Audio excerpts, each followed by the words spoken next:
Vamos abrir as nossas Bíblias em Malaquias, capítulo 2,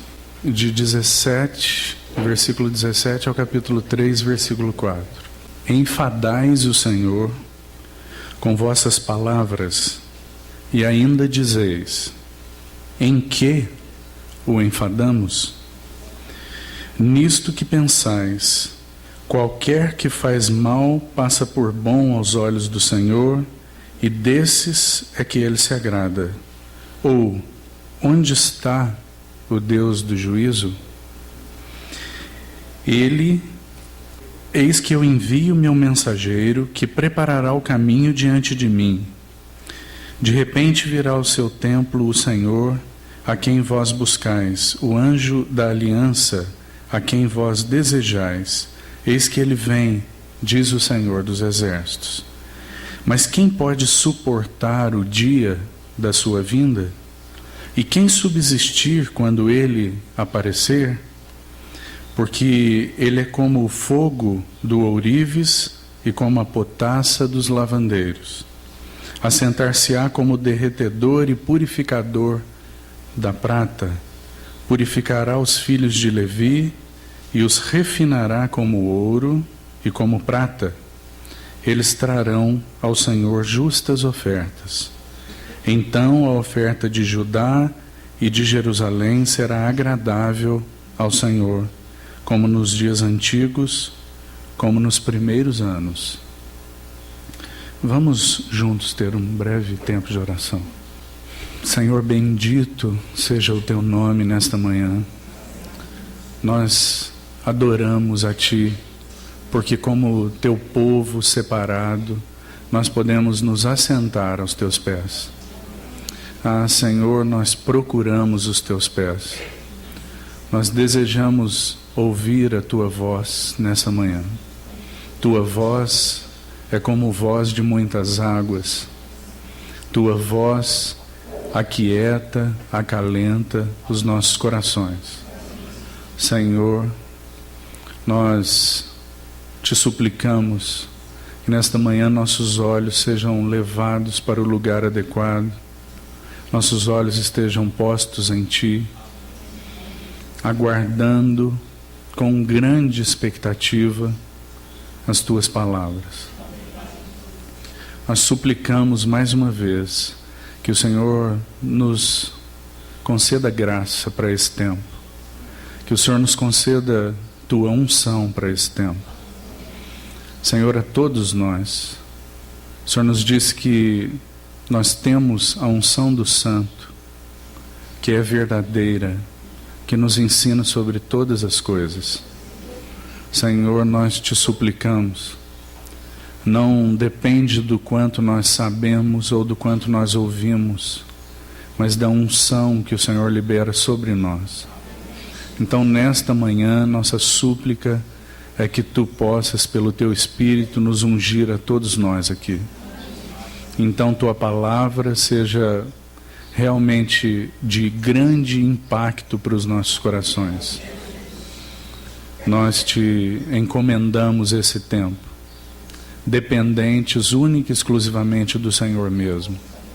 Somos tão carentes de que Teu Espírito nos tome pela mão e nos conduza até as profundezas da Tua palavra. Bendito seja o Teu nome, Senhor. Amém.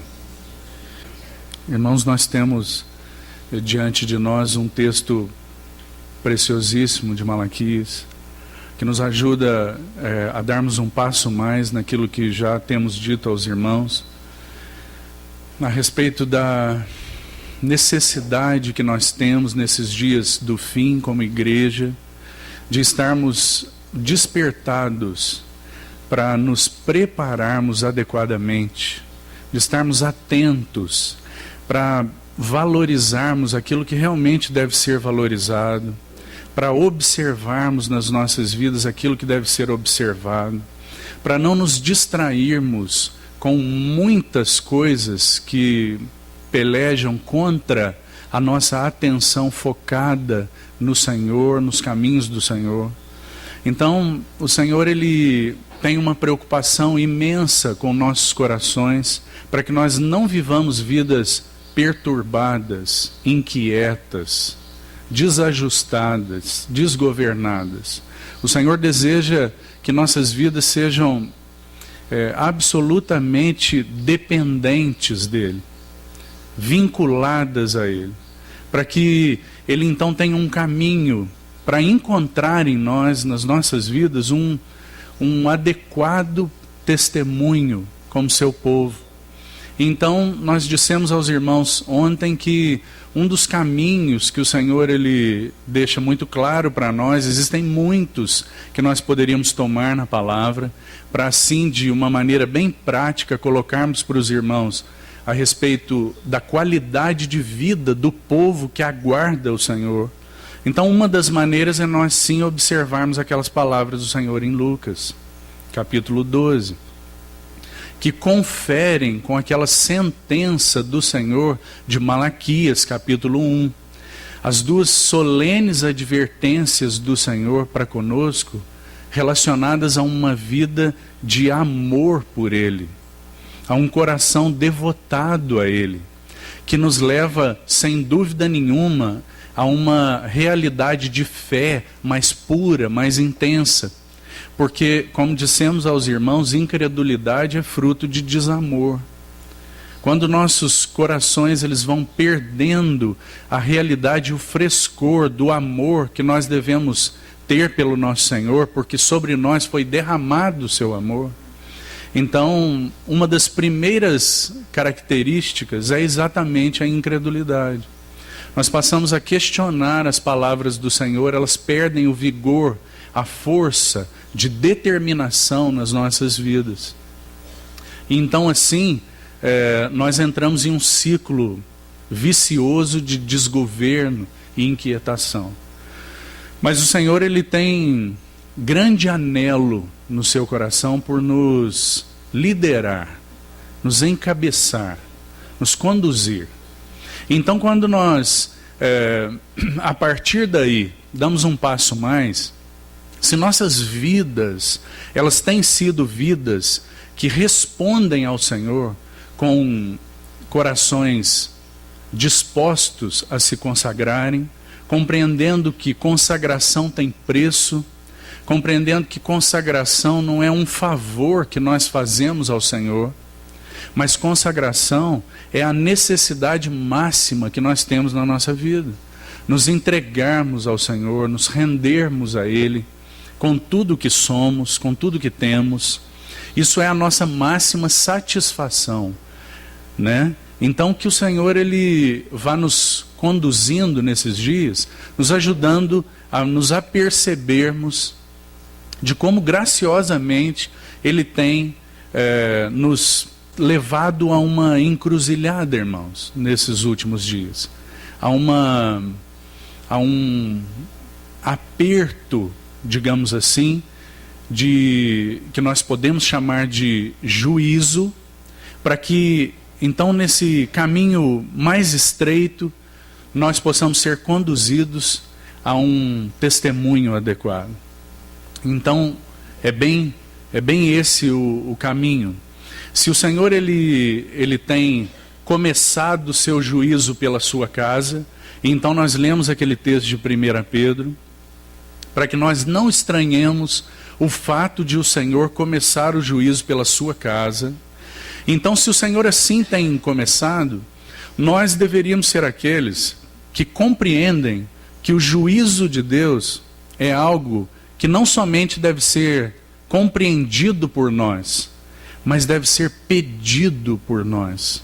Nós precisamos nos colocar diante do Senhor e dizer: Senhor, julga-nos. Senhor, exerce teu juízo sobre nós, porque teu juízo sobre nós é disciplinador, é purificador, é curador.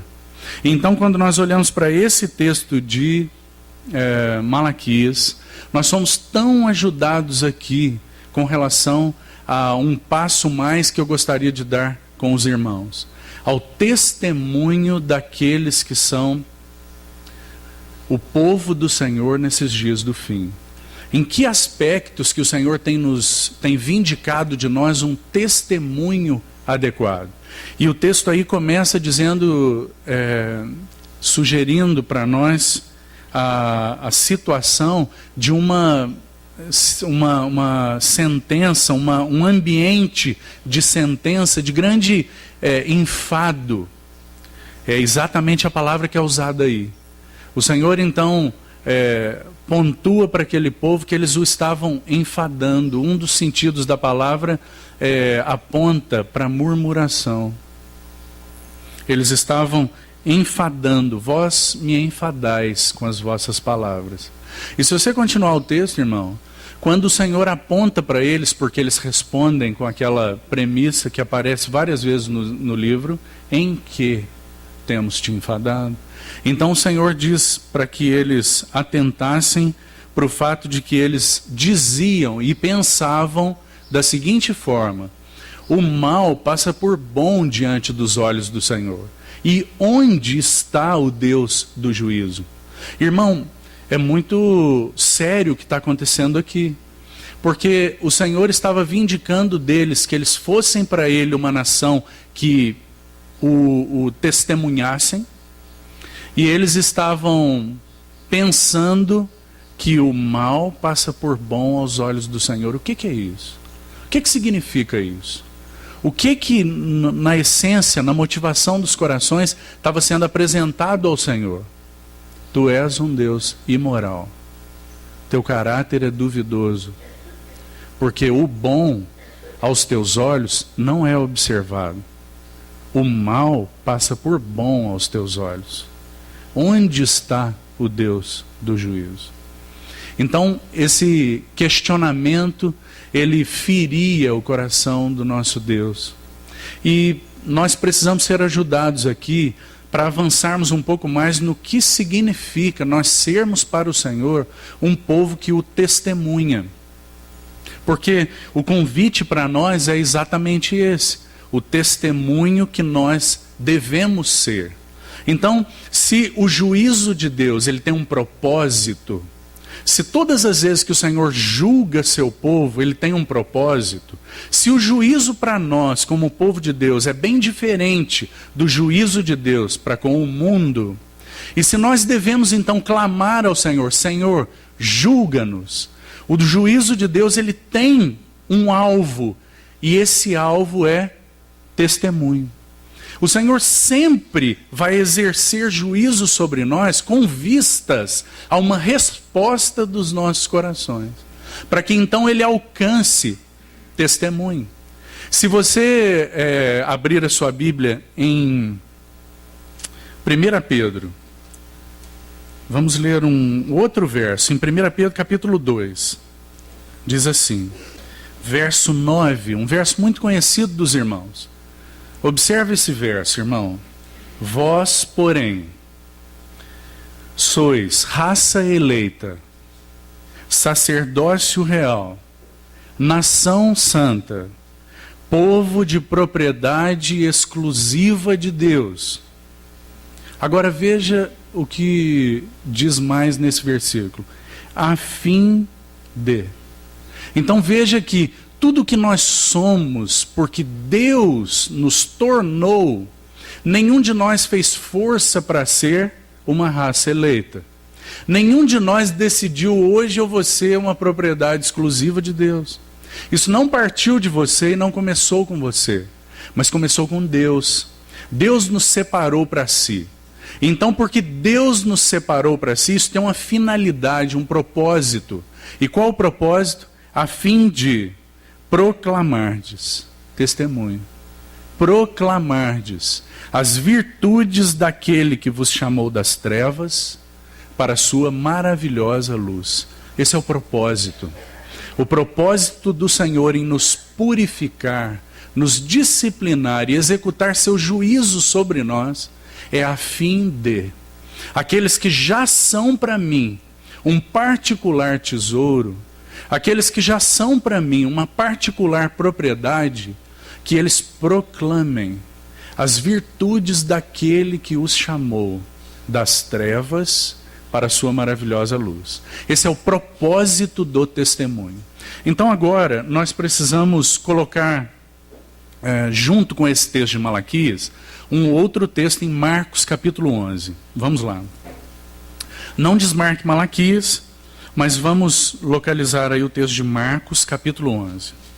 Irmão, a partir do verso, vamos ler juntos a partir do verso 12, Marcos 11, 12. Diz assim: no dia seguinte, quando saíram de Betânia, teve fome. E vendo de longe uma figueira com folhas, foi ver nela, se porventura acharia alguma coisa. Aproximando-se dela, nada achou senão folhas, porque não era tempo de figos. Então lhe disse Jesus: nunca jamais coma alguém fruto de ti. E seus discípulos ouviram isto. Continuando, e foram para Jerusalém. Entrando ele no templo, passou a expulsar os que ali vendiam e compravam. Derrubou as mesas dos cambistas e as cadeiras dos que vendiam pombas. Não permitia que alguém conduzisse qualquer utensílio pelo templo. Também os ensinava e dizia: não está escrito, a minha casa será chamada casa de oração para todas as nações? Vós, porém, a tendes transformado em covil de salteadores. E os principais sacerdotes e escribas ouviam estas coisas e procuravam um modo de lhe tirar a vida, pois o temiam, porque toda a multidão se maravilhava de sua doutrina. E vindo à tarde, saíram da cidade. Irmãos, esse contexto é o contexto das visitas do Senhor a Jerusalém partindo de Betânia. Os irmãos sabem que existem vários relatos de visitas do Senhor, precisamente 7 visitas relatadas do Senhor a Betânia. E Betânia ficava muito próximo de Jerusalém. E em Betânia o Senhor encontrava uma realidade muito diferente de Jerusalém. E isso fica muito chocante para nós aqui. Porque quando você olha para o que o Senhor encontrava em Betânia, é muito diferente do que ele estava encontrando em Jerusalém e do que foi encontrado em Malaquias. Nós podemos dizer que Malaquias o contexto de Malaquias está reproduzido aqui em Jerusalém. Aquele contexto de formalidade, aquele contexto de religiosidade, de embriaguez, que nós vemos lá em Malaquias, está reproduzido para nós aqui. O Senhor Jesus, ele entrava em Jerusalém e não encontrava em Jerusalém a aceitação a ele mesmo, as suas palavras, que ele encontrava em Betânia. Então, por isso, muitos irmãos têm gastado tempo para nos ajudar com relação àqueles princípios maravilhosos das visitas do Senhor a Betânia. Por quê? Porque Betânia traz para nós características muito frescas, muito vivas do que é a igreja, de qual a expectativa do Senhor sobre nós como sua igreja. Então, quando isso é posto em contraste com a situação de Jerusalém, fica muito claro para nós o que o Senhor tem vindicado para nós, no que se refere ao nosso testemunho. Então, quando nós olhamos aqui para a situação de Marcos 11, irmão, você tem o Senhor amaldiçoando a figueira e o Senhor adentrando o templo. O desejo do Senhor era, sem dúvida nenhuma, encontrar em Jerusalém um testemunho. Porque Betânia e Jerusalém eram lugares onde o Senhor desejava exercer o seu juízo, sua disciplina. Mas qual a diferença vital de Betânia para Jerusalém? A diferença é resposta. Em Betânia havia resposta ao juízo do Senhor. Em Jerusalém não havia resposta ao juízo do Senhor. Irmão, como nós temos necessidade de que o Senhor nos julgue, eu gostaria de usar um texto do Velho Testamento para que você compreenda melhor isso.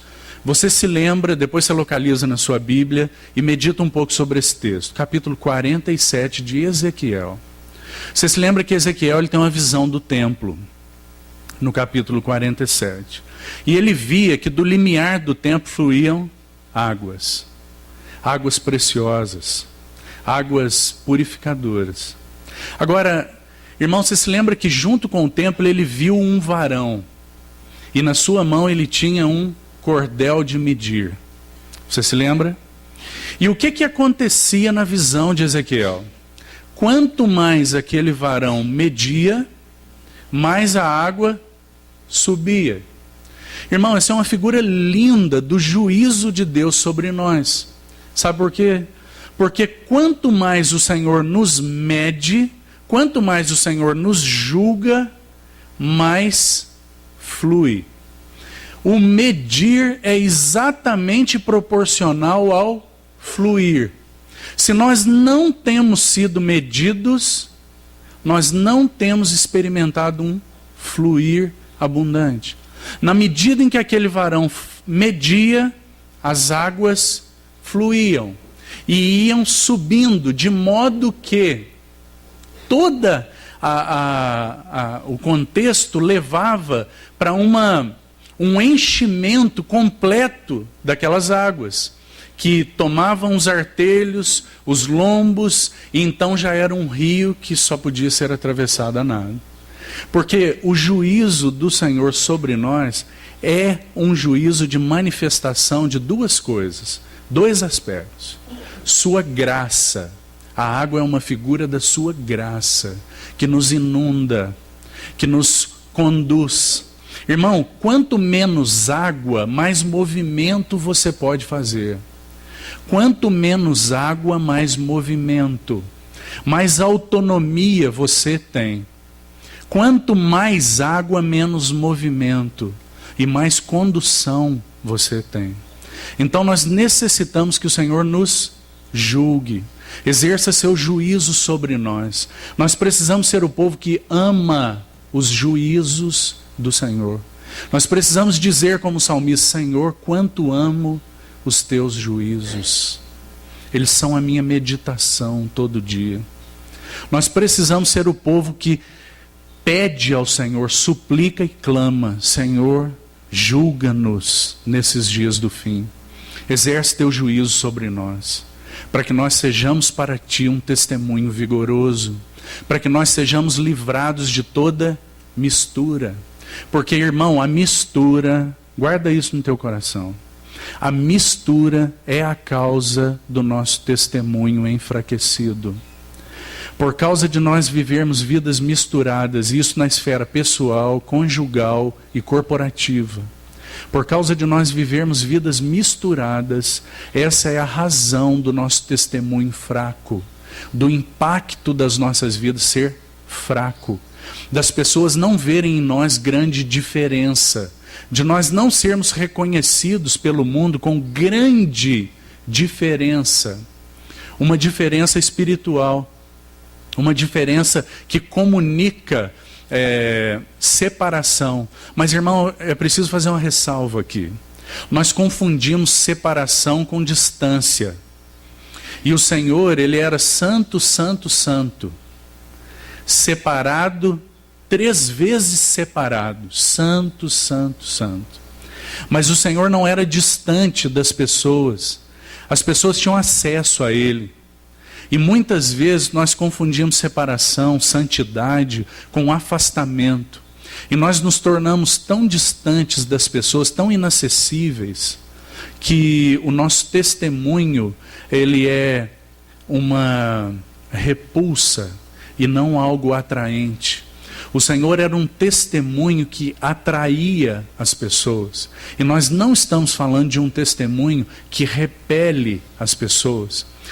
Como que você imagina, meu irmão, o Senhor estar na casa do fariseu, no lugar de mestre, e uma mulher pecadora adentrar aquela casa e não encontrar barreiras na pessoa do nosso Senhor para se lançar aos seus pés? O que você acha disso, irmão? Será que os líderes do nosso tempo, eles são tão acessíveis quanto nosso Senhor era? Será que nós somos tão acessíveis quanto nosso Senhor era? Todas as pessoas que se encontravam com o Senhor, elas nunca permaneciam como eram. Nunca. O Senhor é radicalmente santo. Nada que se aproximava dele ficava em trevas, porque o Senhor é luz, onde não há treva nenhuma. Todas as pessoas que se aproximavam dele contemplavam um testemunho vigoroso, intenso, mas ele atraía as pessoas. O Senhor era atraente mais do que qualquer coisa, porque foi assim, essa é a nossa história, e o Senhor continua nos atraindo até hoje, dia após dia, sendo quem Ele é. Então que nós possamos estar olhando para Ele e compreendendo que, assim como o texto de Malaquias nos diz, Ele deseja exercer sobre as nossas vidas aquilo que, segundo a figura, lá nos é apresentado. A purificação que o ourives executa com o ouro. Irmão, você sabe que aqueles que, talvez entre nós existam alguns irmãos que conheçam melhor essa questão da purificação dos metais. Mas veja, o ourives, ele sabe exatamente a distância que aquele maçarico deve ter do cadinho onde o ouro e a prata são purificados. Ele sabe a distância exata e a intensidade exata do fogo. Todo ourives sabe que se ele aproximar muito o fogo, ele danifica o metal. Se ele diminuir a intensidade do fogo, ele não atinge a purificação necessária. Então ele sabe exatamente a intensidade e a distância do fogo. Agora, irmão, quando você ouve isso e olha para o teu Senhor, você crê que isso acontece na sua vida? E que os juízos do Senhor, eles são tão perfeitamente adequados por aquele que conhece a intensidade do fogo e a distância do fogo, que é tendente a provar você. Quando você ouve isso, você consegue associar com aquela palavra de Paulo aos Coríntios, quando ele diz que não nos sobreveio tentação que não fosse humana. Mas o Senhor não nos prova de uma maneira que você não pode suportar, porque Ele conhece a intensidade e a distância do fogo. Então não nos sobrevém tentação que não seja humana. Mas diferente disso, Ele, no meio da tentação, provê livramento, de sorte que você possa suportar, porque Ele conhece a intensidade do fogo e a distância do fogo, como o ourives que purifica a prata e que purifica o ouro. Ele é como aquela potassa, a palavra lá é um sabão, um clareador dos lavandeiros. Ele conhece a tua vida e a minha e sabe a necessidade que nós temos de ser lavados, para que nosso testemunho seja vigoroso. Irmão, o ouro só brilha na medida em que ele é purificado. Um ouro cheio de impurezas, ele não transmite glória. Ele não transmite glória. Mas o Senhor sabe que nossas vidas também não manifestarão glória se Ele não exercer sobre nós seu juízo. Então, eu digo isso para você, para que nós nos alegremos nessa manhã. Para que nós saibamos que nosso Deus, Ele sabe a intensidade e a distância do fogo. E nosso Deus, Ele provê sobre nós o tratamento adequado e necessário, para que nós possamos levar a Ele ofertas que lhe sejam agradáveis. É isso que diz Malaquias. Para que nós não sejamos aqueles que enfadam o nosso Senhor, que murmuram dele, questionando seu caráter, questionando onde está o Deus do juízo, porque não adentraram ainda o seu santuário. Você se lembra que o salmista no Salmo 73, ele passa por uma grande experiência com o Senhor. E ele então começa aquele salmo olhando para os ímpios. Salmo 73, você se lembra? Então ele contempla os ímpios e ele diz: ah, Senhor, o rosto deles brilha, eles são cheios de vigor, eles são cheios de força, todas as coisas dão certo para eles, eles caminham e os seus pés caminham com segurança. Então ele vai relatando aquela maneira de olhar, até que no meio do salmo, irmão, é dito lá que ele adentrou o santuário de Deus. Ah, irmão, é tão precioso isso, porque nós precisamos aprender a observar nas nossas vidas se nós já adentramos o santuário de Deus ou não. Se nós já adentramos a presença de Deus ou não. Porque é muito clara a diferença entre aqueles que adentraram numa experiência profunda de comunhão, a presença do Senhor, e aqueles que não adentraram, porque nossos olhos se tornam absolutamente diferentes. Nós passamos a observar com outros óculos. Então é impressionante como os olhos do salmista são mudados. Então ele começa a contemplar segundo a experiência da comunhão com o Senhor. Então ele diz assim: ah, Senhor, até que eu adentrei teu santuário e eu atinei, eu fui despertado, eu fui iluminado para o fim deles. E eu vi que eles andam por lugares escorregadios. E eu vi que teu juízo não é um juízo tardio ou um juízo que não será executado. Eu vi que teu juízo é certo. E quem pode suportar o teu juízo? E é necessário então que esse juízo comece por nós. Então, irmão, quando nós olhamos para Marcos, o Senhor então passa por uma figueira, e a passagem da figueira, ela precisa ser olhada por nós em conjunto com o que estava acontecendo no templo, porque a figueira é uma figura de Jerusalém, é uma figura do templo. Então as duas passagens, elas são explicativas, elas nos ajudam, porque o Senhor, ele observa a figueira e ele vê nela folhas. Irmão, a figueira com folhas, ela testemunha um indício de frutos. Mas quando o Senhor vai procurar fruto, ele só encontra folhas. Agora, irmão, é maravilhoso quando nós somos confrontados com a palavra do Senhor. Sabe por quê? Porque nós somos ajudados aqui. O Senhor, ele deseja que nosso testemunho não sejam apenas folhas. O Senhor deseja que nosso testemunho seja mais do que aquilo que aparece. O Senhor deseja que nosso testemunho seja um testemunho que manifeste frutos. O Senhor primeiro, ele vem buscar a nós para que ele encontre frutos, porque ele tem disposto a nós tudo o que é necessário para que nós frutifiquemos a 30, a 60 e a 100 por um. Então tudo o que é necessário para que você e eu nós frutifiquemos, nos tem sido dado. Então o Senhor olha para aquela figueira e nela encontra apenas folhas. Ele deveria encontrar frutos, mas ele encontra apenas folhas. Então a pergunta que nós precisamos responder é a seguinte: Senhor, tu tens encontrado frutos na minha vida? Tu tens encontrado frutos na minha vida ou apenas folhas? E então o Senhor, ele passa por aquela figueira, seus discípulos viram aquilo e ele entra no templo.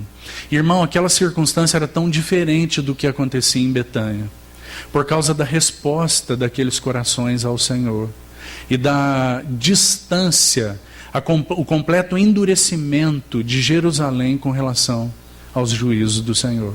Você se lembra que quando o Senhor, muito próximo dessa situação aqui, porque aqui o Senhor está nos seus últimos dias, quando o Senhor, ele olha para Jerusalém e diz: ah, Jerusalém. Então ele olha chorando para Jerusalém e diz: Jerusalém, Jerusalém, que matas os profetas e rejeitas todos os que vêm a ti. Tantas vezes eu quis agasalhar você, como a galinha agasalha os seus pintinhos, mas vós não quisestes. Então serás julgada, destruída, serás colocada em trincheiras. Irmão, quando o Senhor contemplava aquela circunstância, o seu coração era um coração tão compassivo, e o Senhor era tão ferido no seu coração com aquela ausência completa de testemunho, que o Senhor olha para nós e busca nas nossas vidas um testemunho vigoroso, um testemunho que lhe seja agradável. Agora, aqui eu queria sugerir para você que nessa questão do testemunho, pense comigo, nós podemos transitar em 3 ambientes, digamos assim. Com relação ao testemunho, nós podemos transitar em 3 ambientes. O primeiro ambiente seria a pessoa que nós pensamos que somos. Esse é o primeiro ambiente que, num âmbito pessoal, nós podemos transitar no que se refere ao testemunho. A pessoa que nós pensamos que somos. A pessoa que nós, aos nossos olhos, nós vemos que nós somos. Então, nossos olhos são tão confusos, tão enganosos, e nós temos uma perspectiva muitas vezes tão equivocada a respeito de nós. Em determinados momentos nós nos achamos tão bons, tão adequados. Em outros momentos nós nos achamos tão inadequados. Irmão, é tão impressionante que isso pode acontecer no mesmo dia. Você pode levantar se achando a melhor pessoa, e no final da tarde você está se achando a pior pessoa. Porque é tão inconstante a maneira que nós nos vemos quando olhamos com nossos próprios olhos naturais. E talvez no ambiente do testemunho nós estejamos transitando na esfera do que nós pensamos de nós mesmos. E então nós precisamos de ajuda da palavra do Senhor. E Romanos capítulo 12 vai nos ajudar aqui. Abra sua Bíblia. Romanos 12 vai nos ajudar com relação a esse primeiro aspecto, a esse primeiro âmbito de testemunho. Romanos 12, vamos ler o versículo 3. Diz assim: porque pela graça que me foi dada, digo a cada um dentre vós, presta atenção nisso, irmão, pela graça que me foi dada. Essa graça não foi dada só a Paulo. Essa graça foi dada, segundo o texto, se você continuar lendo o texto, você vai ver que essa graça foi concedida a todos nós. Todos nós. Todos nós recebemos a graça de Deus como um dom capacitador, como um dom frutificador. Então Paulo diz, segundo a graça que me foi dada, digo a cada um dentre vós, que não pense de si mesmo. Então presta atenção, esse texto está falando exatamente do que eu disse para os irmãos. O ambiente do testemunho em que nós olhamos para nós mesmos, a pessoa que nós pensamos que somos. Então, segundo a graça que me foi dada, que cada um não pense a respeito de si mesmo, além do que convém. Antes, pense com moderação, segundo a medida da fé que Deus repartiu a cada um. Irmão, o que Paulo está dizendo para nós aqui? Que nós precisamos aprender a pensar de nós com uma justa medida, uma adequada medida. Que adequada medida? Nós precisamos aprender a pensar de nós, nem a quem, nem além. Nós, segundo esse texto, a palavra está nos ensinando que nós precisamos ter uma justa medida a nosso respeito. Uma justa medida. Uma medida que não é a quem e uma medida que não é além. Então aqui Paulo vai nos ajudar, irmão. Porque você se lembra que Paulo, ele faz 3 declarações a respeito de si mesmo. muito preciosas. E essas 3 declarações nos ajudam a compreender que esse grande servo do Senhor, ele trilhou um caminho de crescimento no que concerne a maneira que ele se via. Você se lembra que logo no início da carreira cristã de Paulo, ele disse a respeito de si mesmo que ele disse a respeito de si mesmo que ele era o menor de todos os santos, o menor de todos os apóstolos. Primeira coisa que ele diz: eu sou o menor dos apóstolos.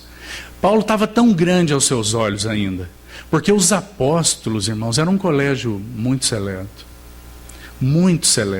importante ainda Paulo era. A medida de avaliação de Paulo ainda era uma medida que precisava ser ajustada. Ele ainda precisava avançar, crescer. Então Paulo olhava para si no início da sua vida com o Senhor e se via como o menor dos apóstolos. Uma figura muito importante. Mas ele avança. E algum tempo depois, na sua caminhada, ele diz uma outra coisa a respeito de si. E ele diz que ele era agora o menor de todos os santos. Então Paulo já tinha diminuído bastante. Ele já tinha compreendido uma medida muito mais excelente a respeito de si mesmo. Ele já tinha avançado nesse processo de os nossos olhos serem adequados aos olhos de Deus, a respeito daquilo que Deus vê em nós. Então ele avança e ele diz assim: eu sou o menor de todos os santos. Mas Paulo ainda avança um pouco mais. Então já no final da sua vida, nos seus últimos escritos, então Paulo diz que o Senhor Jesus ele veio para salvar os pecadores. E ele era o principal desses pecadores. Então a justa medida de Paulo, ela passou por um processo. E o Senhor então tem nos ensinado esse processo. O convém que ele cresça e que eu diminua. Paulo compreendeu isso na sua vida, irmão. Agora não se surpreenda, essas coisas não acontecem de hoje para amanhã. Isso é um processo. Mas nós precisamos estar submetidos ao Senhor, senão esse processo nunca acontece na nossa vida. E nós sempre vamos nos ver como o menor dos apóstolos, como o menor daqui ou dali de um grupo mais seleto. Então o Senhor não terá caminho para avançar em nós e nos curar de uma maneira equivocada de olharmos a nós mesmos e de compreendermos nosso testemunho. Paulo compreendeu que a amplitude do seu testemunho estava diretamente ligada à sua avaliação, à sua medida adequada de si mesmo. Quanto mais Paulo compreendeu que o Senhor devia crescer e ele diminuir, mais brilhava na sua vida o caráter, as belezas, as glórias de Cristo. Então esse é o primeiro ambiente no que se refere ao testemunho que nós podemos transitar. Mas há então um segundo ambiente. Primeiro ambiente, a pessoa que nós pensamos que somos. Então Romanos 12 nos ajuda a compreender que o Senhor deseja que nós tenhamos a respeito de nós uma adequada avaliação, uma justa medida. Uma medida que não seja aquém, nem além. Antes seja moderada, equilibrada, compreendendo que sobre cada um o Senhor depositou sua graça. Sobre cada um o Senhor depositou sua capacitação. De modo que nós somos para o Senhor utensílios úteis, por causa da operação eficiente da sua graça. Então, há um segundo ambiente nessa questão do testemunho. E o segundo ambiente seria a pessoa que os outros pensam que nós somos. Irmão, talvez aqui nós precisamos de muita ajuda. Porque se no primeiro ambiente o Senhor precisa adequar então nossos olhos, no segundo ambiente nós precisamos ser livrados de máscaras, de hipocrisia. Porque nós passamos a nos conformar com as impressões que, segundo os nossos interesses, são mais adequadas que os outros têm de nós. Então nós precisamos ser ajudados, porque nós passamos a ouvir mais as impressões dos outros do que a voz do Senhor. Nossos ouvidos ficam treinados a considerar em demasia o que os outros pensam de nós. E eu não estou dizendo aqui que nós não devemos nos preocupar em viver uma vida reta, uma vida adequada, um testemunho adequado, vigoroso. Mas quando nós olhamos para a vida do nosso Senhor, o nosso Senhor, sem dúvida nenhuma, não era alguém que vivia uma vida pautada pela maneira que os outros o viam. Porque o Senhor contava com uma rejeição tremenda, irmãos. Ele contava com uma rejeição tremenda. Ele foi injustiçado e incompreendido. Absolutamente incompreendido. Mas porque Jesus sabia muito bem quem era, ele não dependia da avaliação dos outros para viver uma vida sadia emocionalmente, para viver uma vida equilibrada emocionalmente. Ele sabia de onde tinha vindo e para onde ia. Né? É assim que nos é dito quando o Senhor toma uma atitude muito chocante aos olhos daqueles judeus e talvez também aos nossos. Porque é dito que por causa do Senhor saber muito bem quem era e para onde ele ia, então ele tira a vestimenta de cima, se cinge com uma toalha e passa a lavar os pés dos seus discípulos e a testemunhar para eles algo tremendo e maravilhoso. Como nós temos necessidade de compreender que a avaliação dos outros sobre nós mesmos não deve ser o que governa o nosso testemunho. Irmão, nós precisamos considerar que as raízes da nossa vida com o Senhor, elas precisam ser muito maiores do que aquilo que é visto pelos outros. Você sabe que um cedro, ele tem raízes muito maiores do que aquilo que é visto. O cedro é uma árvore fenomenal, impressionante, a maior árvore, uma árvore tremenda. O cedro é reconhecido à distância, uma árvore linda, maravilhosa. Mas as raízes do cedro, segundo os especialistas, ela é 20 vezes maior do que a árvore. 20 vezes maior do que a árvore. Isso precisa, ninguém pode arrancar um cedro, irmão. Ninguém pode arrancar um cedro. Sabe por quê? Porque suas raízes são muito maiores do que aquilo que é visto. Será que nas nossas vidas nós podemos dizer que aquilo que é visto pelos irmãos, tocado pelos irmãos, é apenas 10% daquilo que na realidade nós temos com o nosso Senhor? Será que nossas raízes no Senhor, elas são muito maiores do que aquilo que é manifesto? Ou será que esse é o contrário, e o que é visto em nós são folhas e não frutos? Nós precisamos ser confrontados com isso para que o Senhor alcance nos nossos corações um vigoroso testemunho. Nossa vida oculta, nosso tempo na presença do Senhor, nosso tempo no nosso quarto secreto é muito menor do que o nosso tempo nas reuniões. Então esse é um grande problema para nós.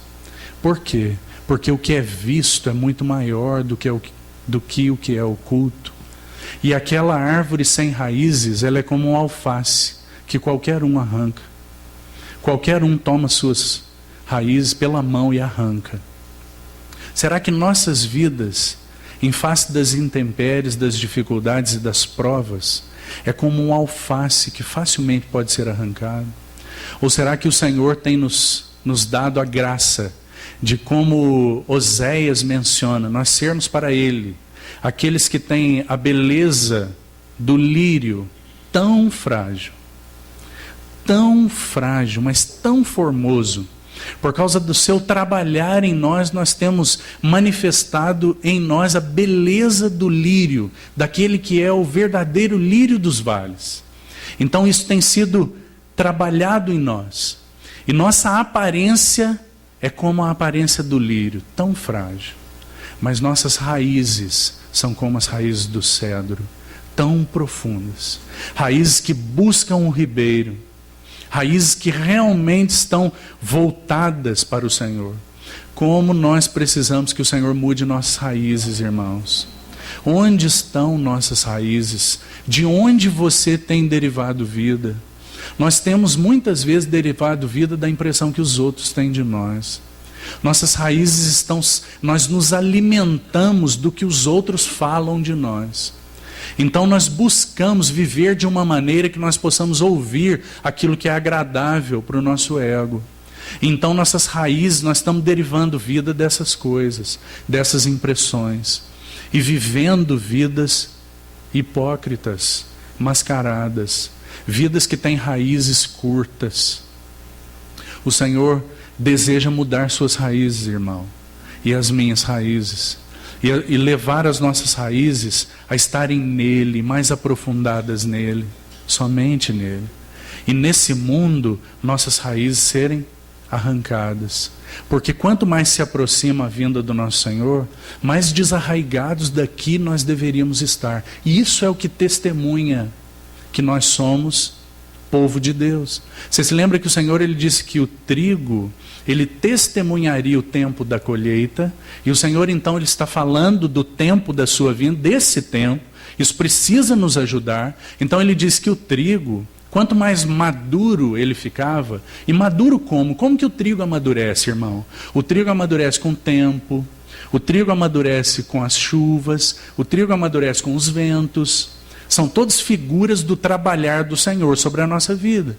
Então, quanto mais o trigo amadurecia, mais ele curvava a cabeça, a espiga pesa, os frutos pesam. Então o trigo se curva e as suas raízes se soltam desse mundo. Agora o joio era muito diferente, irmão. Havia uma diferença vital entre o joio e o trigo, embora eles fossem plantas muito parecidas quando estavam crescendo. Mas nos últimos dias, então, muito próximo da colheita, o trigo e o joio manifestam uma diferença. Assim como os filhos das trevas e os filhos da luz. Assim como havia uma distinta diferença quando o Senhor foi libertar o seu povo do Egito. Você se lembra, irmão? O Senhor, quando foi libertar o seu povo do Egito, a 9ª praga, ela marcou uma diferença muito vital entre o seu povo e os egípcios. É dito que houve trevas sobre o Egito, e a expressão ali é muito significativa, porque é dito assim: houve trevas que se podiam apalpar. Eram trevas tão densas que ninguém levantou do seu lugar durante 3 dias. Será que nós podemos imaginar isso, irmão? Possivelmente, eu imagino, você me permita um parecer pessoal, mas eu imagino que eram trevas tão densas, com características espirituais, que a Bíblia se refere a isso como trevas que se podiam apalpar.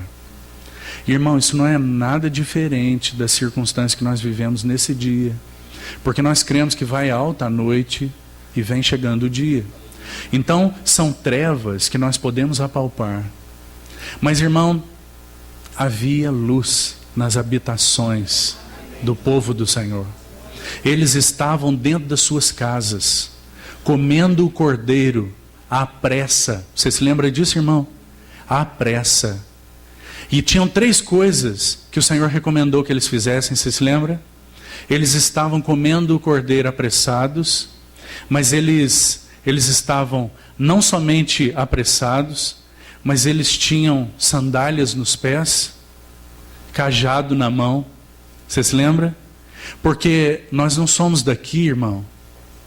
Nós aguardamos uma nova pátria. Nós não somos daqui. Então nós precisamos ser aqueles que têm luz nas suas habitações e que aguardam ao Senhor, cobertos e protegidos pelo seu sangue. Então, no interior das nossas casas, nós estarmos nos preparando com sandálias nos pés. Nossos caminhos precisam estar adequados, porque isso também fala do nosso testemunho. Sandálias nos pés, preparados para uma jornada, cajado na mão. Cajado fala da nossa dependência do Senhor, nosso apoio, o conforto e o suprimento, o suporte que nosso Senhor é. Cajado na mão, sandálias nos pés, comendo à pressa. o Cordeiro. Mas eles tinham luz nas suas habitações. Mas nós continuamos aqui, irmão, nos lembrando que nós corremos tanto risco nesse segundo ambiente que nós podemos estar transitando, de nos conformarmos com muitas coisas. Então Paulo vai nos ajudar em Filipenses. Abra sua Bíblia, Filipenses capítulo 4, apenas para eu deixar para você um texto para cada um desses ambientes. Filipenses capítulo 4, os versos de 10 a 13, versos muito conhecidos, irmãos. Diz assim, Filipenses 4, 10. Alegrei-me sobremaneira no Senhor, porque agora uma vez mais renovastes a meu favor o vosso cuidado, o qual também já tinhas antes, mas vos faltava oportunidade. Então Paulo diz assim, presta atenção nesses versos. Digo isto não por causa da pobreza, porque aprendi. Irmão, se Paulo aprendeu, então eu e você, nós podemos aprender. Nós podemos aprender. Não existem supercrentes, irmão. Nós podemos aprender. O que Deus relata a respeito de seus servos na sua palavra, Ele deseja a respeito de nós.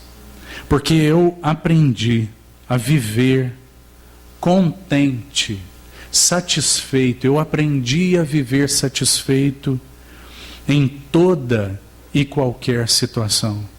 Tanto sei estar humilhado. E quanto problema nós temos com a humilhação. Quanto problema nós temos com a opinião dos outros quando ela é sobre nós uma opinião depreciativa. Quanto ferimento, quantas feridas, quanta relutância. Quando o Senhor diz para nós que nós somos nada, então nós recebemos de uma maneira. Quando nós passamos por circunstâncias onde as pessoas demonstram para nós que nós não somos nada, então nós nos levantamos.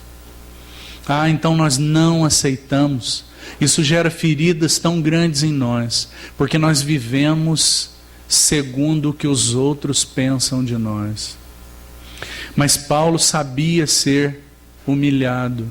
Quando era humilhado, ele não se deprimia, porque ele sabia quem era. Sua identidade estava segura e firme no Senhor. Ele sabia que era pelo Senhor um vaso escolhido. Um vaso escolhido. Um vaso de barro, frágil, mas um vaso escolhido. Então ele sabia, tanto sei estar humilhado, como também sei ser honrado. Quando era humilhado não se deprimia, quando era honrado não se ensoberbecia. Quando era humilhado não pensava de si aquém do que convém. Quando era exaltado não pensava de si além do que convém. Tinha a respeito de si mesmo uma justa estima, uma justa medida. Então, sei ser honrado, sei ser humilhado, de tudo e em todas as circunstâncias já tenho experiência. De tudo e em todas as circunstâncias já tenho experiência. Tanto de fartura como de fome, assim de abundância como de escassez. Tudo posso em aquele, por meio daquele que me fortalece. Então esse é o segundo ambiente. Mas nós temos, graças ao Senhor, um terceiro ambiente, irmão, senão nós estaríamos perdidos. Porque nós podemos sim termos uma maneira nossa de olharmos para nós, de nos avaliarmos. Nós podemos sim ter uma avaliação dos outros, o que os outros pensam de nós, o que nós pensamos de nós, mas nós temos um terceiro ambiente para o qual o Senhor tem nos convidado no que concerne ao testemunho. E esse terceiro ambiente é a maneira que Deus nos vê, irmão. A maneira que Deus nos vê. Porque Deus não pensa de nós, Deus nos vê com realidade. Então esse terceiro ambiente é o ambiente para o qual o Senhor nos tem chamado, para nós vivermos sob as suas vistas. Esse é o ambiente onde o nosso testemunho, ele é um testemunho agradável. Nosso testemunho fica enfraquecido quando nós nos afastamos das vistas do Senhor, porque é sob as suas vistas que nós recebemos conselho. É sob as suas vistas que nós recebemos orientação. Então esse é o terceiro ambiente, o ambiente onde nós estamos vendo a nós mesmos segundo o olhar do nosso Deus. Você se lembra que o salmista no Salmo 36, ele diz assim: Tu és o manancial da vida, e na tua luz nós vemos a luz. Sob as tuas vistas, nós vemos de forma correta, adequada quem nós somos. Nós vemos a verdade a respeito de nós e a respeito de quem tu és.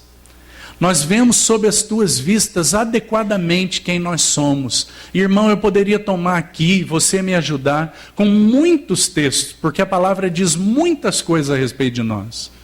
Muitas coisas. Preciosas coisas. A palavra diz, por exemplo, Paulo nos diz que nós somos de Deus cooperadores.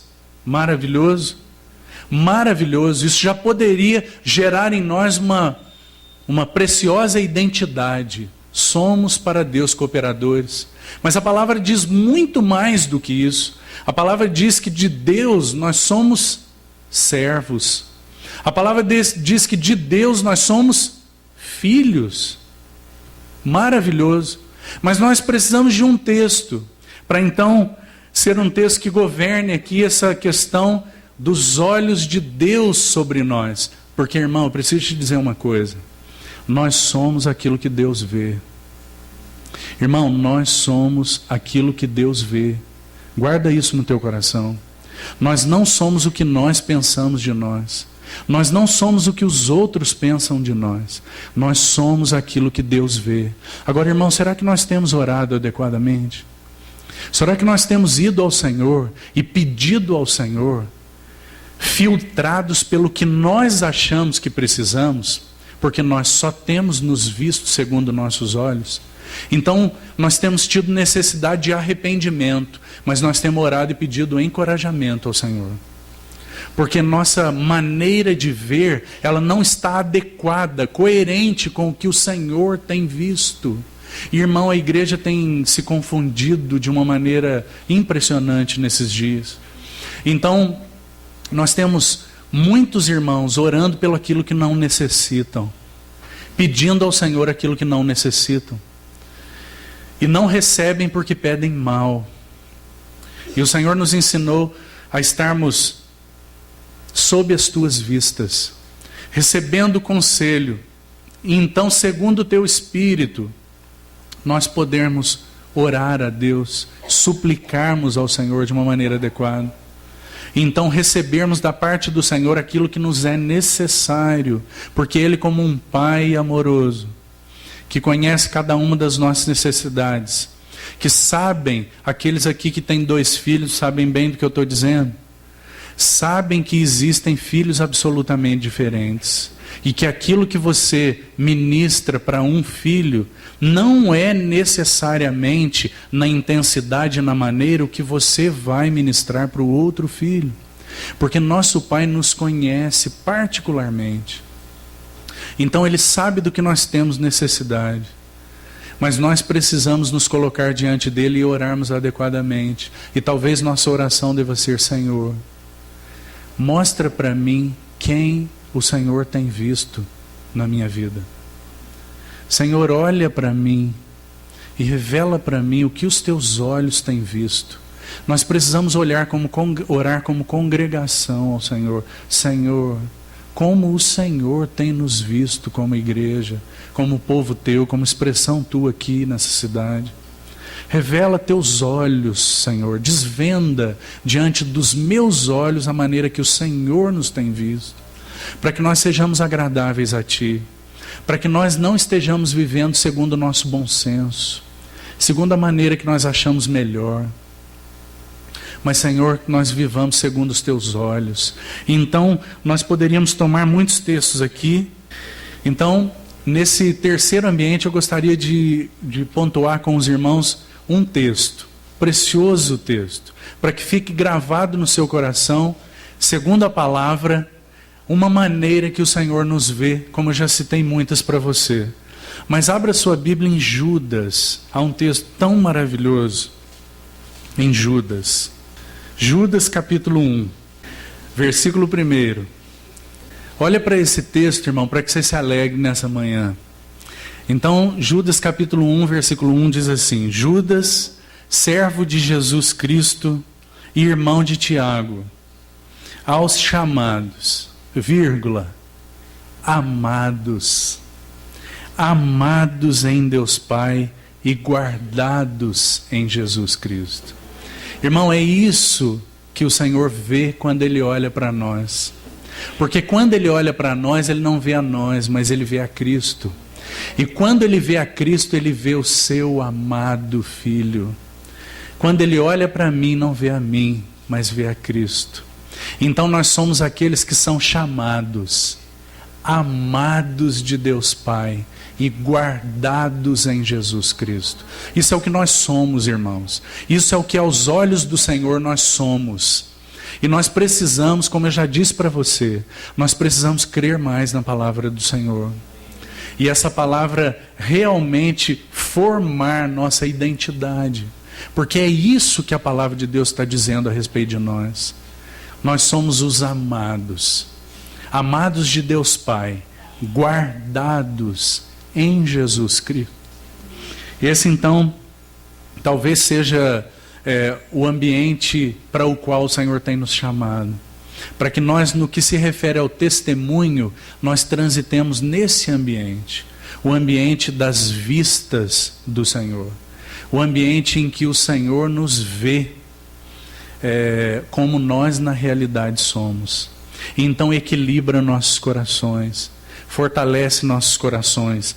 Mas, irmão, nesse ambiente nós precisamos ouvir que nós podemos, sim, receber e ouvir muitas coisas. O Senhor tem nos dito muitas coisas, como nós acabamos de ler, irmão.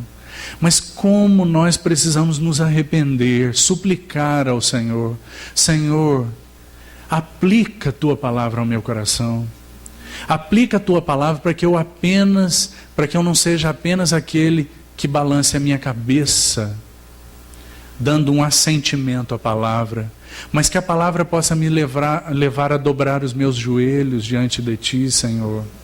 Porque, irmão, se não for assim, o nosso coração não será levado à vida contida, poderosa vida da palavra. Então nós seremos experts em testemunho. Todos nós aqui saberemos dar todas as prerrogativas a respeito do que é um bom testemunho, de como nós podemos ser para Deus um aroma suave e agradável. Todos nós saberemos falar. Mas, irmãos, dentro das nossas casas, nós teremos grande dificuldade de viver, se essa palavra ela não nos levar a dobrar os nossos joelhos. Se a palavra do Senhor ela for ouvida por nós, como nós já citamos ontem, nos dias de Ezequiel. Nos dias de Ezequiel, o povo de Deus estava ouvindo a palavra como uma preciosa canção de amor, mas não a punha por obra. Para que a palavra do Senhor ela seja realmente obra no nosso meio, para que a palavra que nós temos ouvido ela seja obra no nosso meio, nós precisamos nos arrepender. Nós precisamos nos dobrar diante do Senhor e clamar ao Senhor. E suplicar: Senhor, revigora minha vida à luz do que o Senhor vê. Senhor, lança teu olhar sobre a minha vida. Eu não quero me afastar, porque, irmão, a coisa mais terrível para o povo de Deus, quando você lê a história do povo de Deus no Velho Testamento, a coisa mais terrível, a atitude disciplinar mais terrível do Senhor para com seu povo, era quando o Senhor voltava o seu rosto. Quando o Senhor deixava de olhar para o seu povo. Irmão, nós precisamos do olhar do Senhor.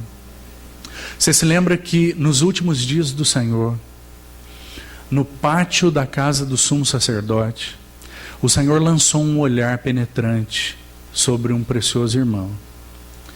Aquele irmão tinha acabado de negar o Senhor diante de uma criada, e essa era a terceira vez. A palavra relata para nós que Pedro não só negou, mas praguejou. Quando você vai estudar essa palavra, a palavra no original é anematizou. Pedro não somente disse que Jesus ele não conhecia, mas ele disse que ele era um maldito para uma criada. Ele disse: eu não conheço esse homem e esse homem é um maldito. E o Senhor então, no pátio do sumo sacerdote, ele lança um olhar para Pedro. Irmão, quando o Senhor olha para nós, porque nós temos dois olhares aqui, ó. Nós temos o olhar do Senhor Jesus para Jerusalém, e as lágrimas brotaram nos olhos do Senhor. E o Senhor chorou sobre Jerusalém. Mas nós temos um outro olhar aqui do Senhor. E o Senhor olha para Pedro no pátio do sumo sacerdote. E as lágrimas brotaram dos olhos de Pedro. Irmão, nós temos duas alternativas quando o Senhor olha para nós. Ou as lágrimas vão brotar dos olhos do nosso Senhor, ou as lágrimas precisam brotar dos nossos olhos. Então o Senhor de tal maneira nos impactar, que nosso coração seja levado àquele choro amargo de Pedro. Irmão, eu digo com toda segurança para você que nós precisamos ser levados a esse choro amargo.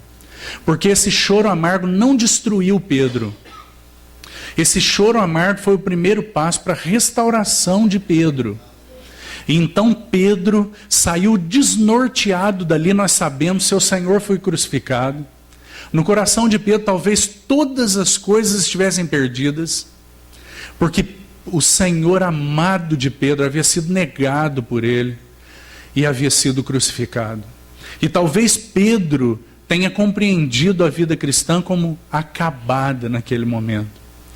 Tão claro para nós quando ele olha para os seus companheiros e diz assim: vamos pescar. A vida de Pedro se tornou tão sem propósito que ele voltou às velhas práticas. E ele disse: vamos pescar. Porque Pedro tinha um olhar a respeito de si mesmo muito inadequado, irmão. Pedro pensava a respeito de si muito além do que ele na realidade era.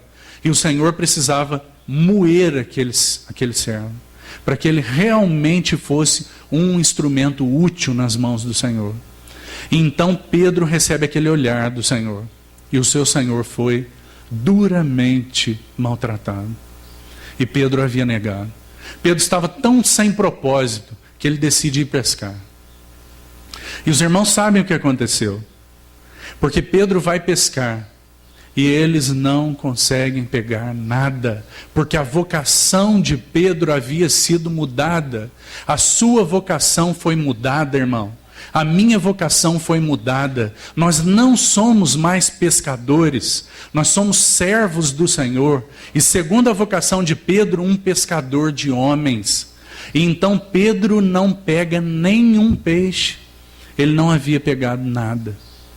Então, como o Senhor é maravilhoso restaurador, um reparador de brechas, e Pedro havia negado o Senhor em um ambiente onde havia uma fogueira. O pátio do sumo sacerdote, segundo João, era inverno, estava frio, e Pedro se esquentava em uma fogueira, e ali ele negou o Senhor. Mas nosso amado Senhor, que não queima etapas conosco, porque Ele deseja que nós sejamos para Ele um precioso testemunho, então Ele prepara uma cena naquela praia, para se encontrar com Pedro. Então o Senhor acende uma fogueira naquela praia. E Pedro e aqueles outros discípulos olham para aquela fogueira, e Pedro não consegue identificar que era o Senhor, mas João diz: é o Senhor. Pedro se lança ao mar, irmão. Ele não espera o barco chegar até a praia, mas Pedro se lança ao mar, porque ele sabia que João conhecia o Senhor. Então Pedro se lança ao mar, e ele se encontra com o Senhor naquela praia. E nós sabemos o que o Senhor faz com Pedro, porque o Senhor precisava restaurar Pedro. Quando o Senhor naquela praia lança sobre Pedro o seu olhar e diz para Pedro: Pedro, meu olhar sobre você começou no pátio do sumo sacerdote, porque foi lá que você soube quem você na realidade era. O meu olhar sobre você passa pela verdade a respeito de si mesmo, e você precisava compreender, e lá no pátio do sumo sacerdote você soube que você é um falido, você é um inadequado, você é um nada. Mas agora eu preciso continuar com meus olhos sobre você, e você vai saber que nas minhas mãos você será alguém que apacentará os meus cordeiros. Então o Senhor olha para Pedro e diz: Pedro, tu me amas? Irmão, veja que toda a nossa relação com o Senhor se resume no nosso amor por Ele. Nossa relação com o Senhor não se resume ao tanto que você tem lido, ao tanto que você tem ouvido de ministrações, ao tanto que você tem encontrado com os irmãos. Nossa relação com o Senhor se resume ao nosso amor por Ele. Então, quando o Senhor ele olha para Pedro, Ele diz: Pedro, você me ama? E nós sabemos que o Senhor usa uma expressão e Pedro responde com outra, os irmãos sabem. O Senhor usa a expressão ágape, amor sacrificial. Aquele mesmo Pedro que conhecia tão pouco a respeito de si mesmo, que quando o Senhor disse que seria levado à cruz, ele diz: todos podem te abandonar, mas eu vou te seguir até o fim. Aquele mesmo Pedro que conhecia tão pouco a respeito de si mesmo, irmão, o Senhor olha para ele e diz: Pedro, você me ama? Então Pedro diz para o Senhor: Senhor, eu te amo. Mas o Senhor sabia que Pedro estava respondendo de uma maneira diferente. Pedro estava dizendo: Senhor, eu tenho uma amizade por ti. Meu amor por ti é tão pequeno. Mas o Senhor, Ele recebe uma fagulha do teu amor, irmão. O Senhor é tão maravilhoso, é tão... O amor do Senhor é um amor tão perseguidor, irmão, que o Senhor, Ele se humilha até o ponto de receber seu pequeno amor, irmão. Então o Senhor olha para Pedro e diz: Pedro, você me ama? Pedro diz: eu tenho uma amizade por ti, Senhor. Então o Senhor pergunta mais uma vez: Pedro, você tem uma amizade por mim? Então Pedro diz: Senhor, eu tenho uma amizade por ti. Mas o Senhor pergunta mais uma vez: Pedro, você tem uma amizade por mim? Então Pedro se entristece e diz: Senhor, tu sabes todas as coisas. Tu sabes que eu te amo.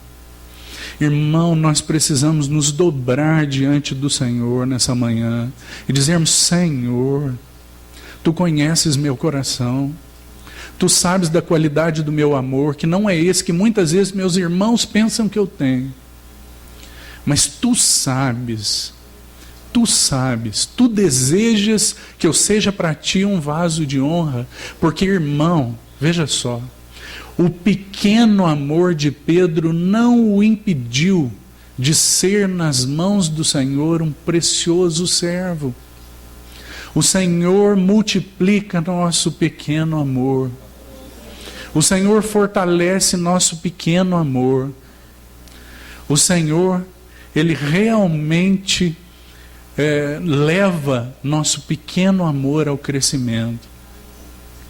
Então, esse é o terceiro ambiente, o ambiente ao qual o Senhor tem nos convidado.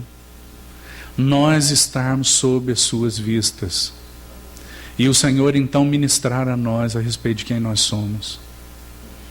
Que o Senhor, Ele continue a nos falar, irmãos. Amém. Vamos ter um tempo diante do Senhor em agradecimento.